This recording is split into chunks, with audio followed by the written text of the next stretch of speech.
Hey guys, I always get this question about which apps come pre-installed on your Mac when it's brand new. So I'm going to show you that exactly right now. It doesn't matter if it's MacBook Air or MacBook Pro, you get the exact same apps installed on both of them, the exact same thing. So you guys get pre-installed, you guys are going to see them down here below. However, let's just go right into everything so you can see. And you're going to notice, if you go into applications, these are it. Any other apps you're going to have to download yourself. You can download from the App Store or you can download them from website. So there's a lot of apps actually that you need to download from, let's say, Safari versus the App Store because they will not be available there. But right now you guys are taking a look at everything that you guys get inside. So it gives you the basics so you can get started. For example, Pages would be the same thing as Microsoft Office.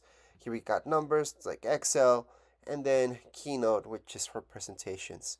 So and then you get Apple TV, which is an app just to like a hub for everything that has to do with video streaming. iMovie, so you guys can get started with video editing. GarageBand, that's for audio.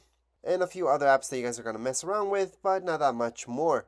I should highlight podcasts as well. And of course your mail right here, which you guys can set up with whichever emails you guys have, such as Gmail, Yahoo, Hotmail, anything you guys can import into there all in one. Safari would be your main browser. You guys can download Chrome if you like, if you're used to that. And once again, most of you will be downloading other programs, apps, from Safari and not from the App Store. So the App Store's here.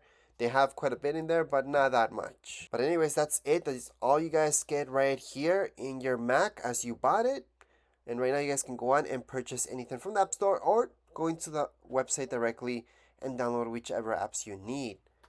But as far as this video goes, we're all done. If you guys have any questions, comments, you guys can write down here in the comments area. Don't forget to subscribe and like. Thank you.